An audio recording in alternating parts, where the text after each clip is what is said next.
Bonjour et bienvenue dans ce tutoriel concernant la mise en route d'Axe Brushless depuis Machine Expert V2.0.2 à partir d'un M262 Motion, donc un M262 M quelque chose. Donc nous allons d'abord créer un projet. Ensuite, nous allons prendre le bon, donc ça c'est le M35, c'est celui que j'ai. Donc MEV2.0.2. M262 et nous partirons vers 2 Lexium 32S. Donc le tout en communication Cercos. Voilà. Donc la première chose que j'ai besoin de faire de mon côté, c'est de rajouter des switches, puisque c'est la configuration que j'ai au niveau de mon contrôleur. Alors, il y en a deux, je rajoute le premier et je rajoute le deuxième.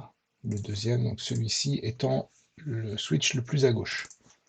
Je vais me connecter dessus, donc 192, c'est l'adresse IP que je vais mettre au niveau du contrôleur. Voilà, un masque sous réseau. Je valide tous les protocoles pour pas avoir de problème au niveau du firewall. Au niveau de Ethernet 1, donc là où il y a écrit Cercos sur l'Ethernet 1 du M262, je vais donc ajouter un appareil, gestionnaire de protocole, Cercos Master, ajouter un appareil. Voilà, là je fais fermer. Et maintenant sur application, je fais un clic droit et je vais ajouter une fonction à partir du modèle. Donc là je vais rajouter par exemple axe 1 et je vais dire que je rajoute un device module depuis un Lexium 32S, donc un Lexium 32 Cercos. OK. Voilà, donc ici on peut donner les limites fin de course software euh, négatives et positives, dire si on a un axe modulo, la période du modulo, et le type d'axe. On va juste se déplacer un peu plus. Voilà. Hop. Je réduis un peu plus la fenêtre. Voilà, donc le type d'axe. Si on met ici la valeur 0, donc on est sur un axe linéaire sans limite. Si on met la valeur 1, on est sur un axe linéaire avec limite.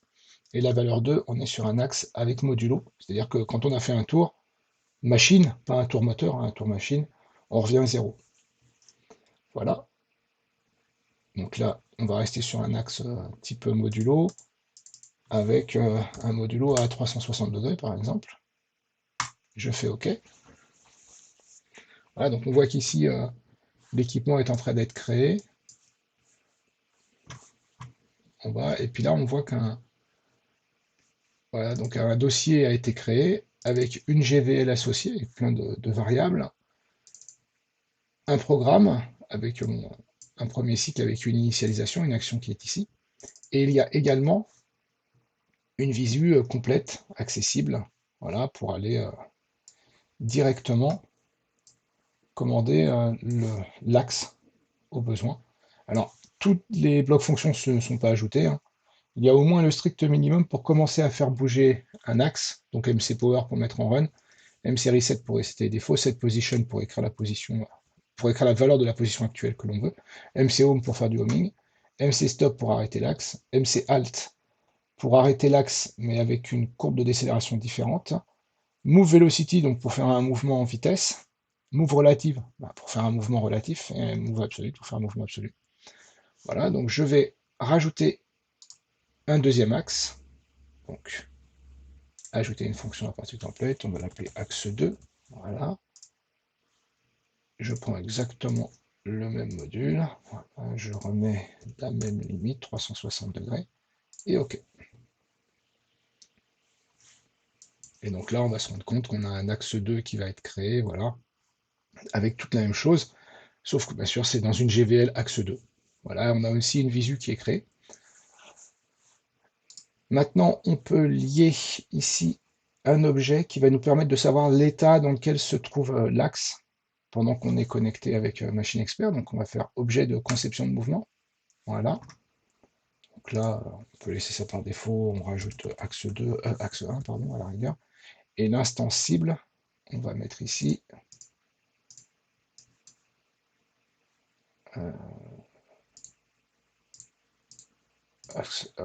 l'axe, non, pardon, excusez-moi, voilà, c'est objet d'équipement axe 1, puisqu'on va s'adresser directement à l'axe 1, je vais plus bas, directement ici à l'axe physique, au Lexium 32.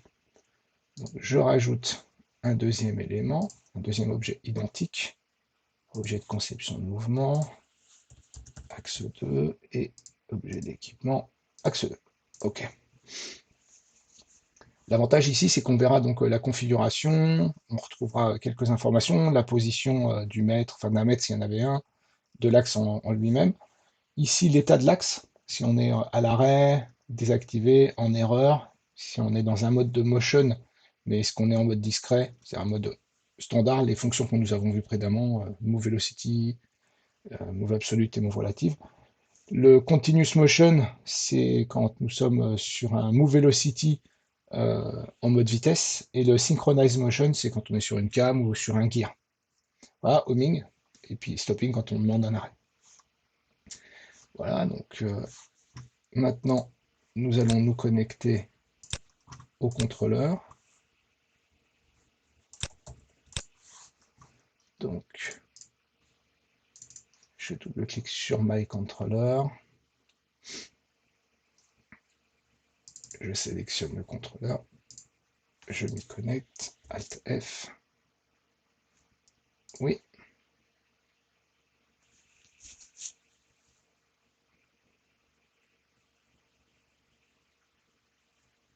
Oui. Donc là, physiquement, sur le M262, il n'y a rien de raccordé. Le bus Cercos n'est pas raccordé. Seul le switch sur lequel je suis connecté est raccordé. Et on va déjà faire tout bouger en mode simulation. Alors, une erreur de compilation.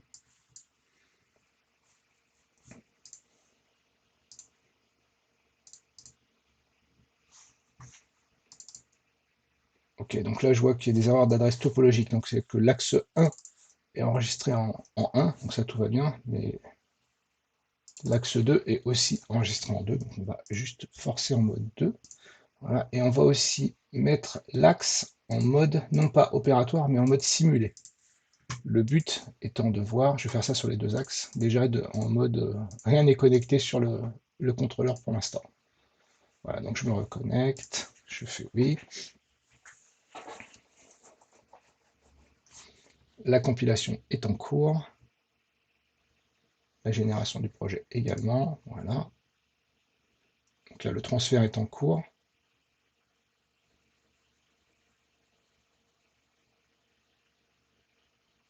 Le transfert est terminé. On passe en run. Donc là, on voit aucune erreur de communication puisque les axes sont simulés. Aucun problème dessus.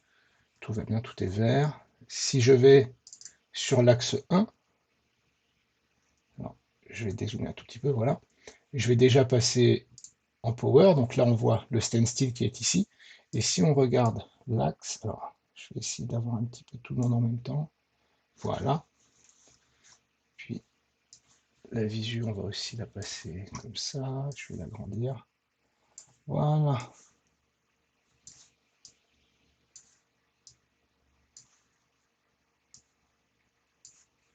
Ça va pas être simple de voir tout le monde d'un coup, mais on va réussir à faire quelque chose. Donc là, si je relâche le run, on voit bien. On voit pas bien ici. Voilà, donc là on passe bien en disable, je repasse en run, on repasse bien en standstill. Si je demande un reset, bon, il ne se passera rien à ce niveau-là, hein. Reset c'est reset. Voilà, donc on est en position 0, on le voit ici, on verra l'axe tourner quand on fera commencer à faire des mouvements. Donc on va mettre en vitesse, donc on est sur un axe qui fait 360 degrés.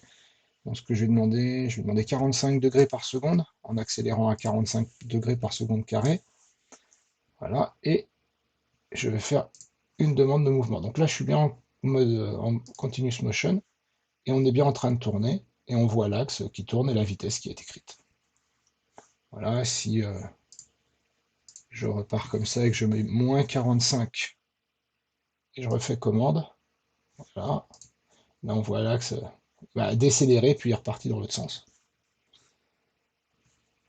Voilà. Si ici, je demande un mouvement vers la position 0, je vais mettre ici, et je vais demander, je vais attendre. Alors, ce qui est important, c'est de regarder le positive direction. Hop là, voilà, j'ai demandé un mouvement à la position 0. Ça n'a pas été pris en compte.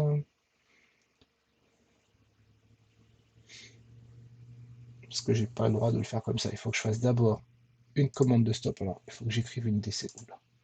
Alors, j'ai pas de valeur de décélération déjà pour le move absolu, donc ça va pas aller. J'ai pas de valeur de jerk non plus, que je vais mettre aussi aux mêmes valeurs. Voilà. Je vais essayer de refaire la position 0. Non plus. Donc, on va faire un stop. Voilà, donc on voit bien le mode stopping. Et là, le bouton, tant que je l'ai pas relâché, je suis toujours en mode stopping. Je relâche le bouton, je suis bien en mode standstill. Je retourne à la position 0. La position 0. Ah, on n'a pas le droit de le faire. Ah oui, bien sûr, la vitesse doit être positive, puisque on ne donne pas le sens. Le sens est donné justement par la direction qui est ici. Donc je relance. J'ai une erreur. Je reset l'erreur. Je repasse en run non. Alors, je relâche le run. Je reprends. Je vais essayer de faire un mouvement en distance. Juste en move relative. Ça part. Alors, l'erreur. Axe non omet, c'est-à-dire que j'ai pas fait de prise d'origine. Donc c'est normal. Donc je vais faire une prise d'origine juste en faisant un MC stop. Donc je vais dire, je vais essayer de revenir juste à la position 0, ça sera mieux. Donc là, moins 325,80, ce qui va permettre de revenir en marche arrière. Pour venir à la position 0, c'est juste pour avoir en repère la verticalité. Voilà. Donc voilà, le 0 est fait. Et maintenant, je repars donc voilà, juste un mouvement comme ça en vitesse. Et là, je retourne et je demande une position 0 en move absolute. Et voilà, donc on a bien vu, on était en move velocity, et puis en demandant le move absolute, il est allé s'arrêter à la position 0 demandée. Il a fait une continuité sans faire d'arrêt entre les deux. Bien entendu, je peux faire la même chose sur l'axe 2. Donc, on va rien se cartonner comme ça. On va sur la visu axe 2. Une commande. Je vais faire juste voilà, set position. Je ne vais pas remettre des valeurs partout, je vais juste voilà, mettre en move velocity. On voit bien que ça tourne, on est bien la vitesse. Et pardon, pas celui-ci, c'est celui-ci. Et l'axe 2 tourne. Voilà. Je ne rentre pas plus dans le détail, ça tourne. Bien entendu, il y a d'autres fonctions existantes. Alors, je vais juste arrêter l'axe. Ça ne sert à rien de le faire tourner. Voilà.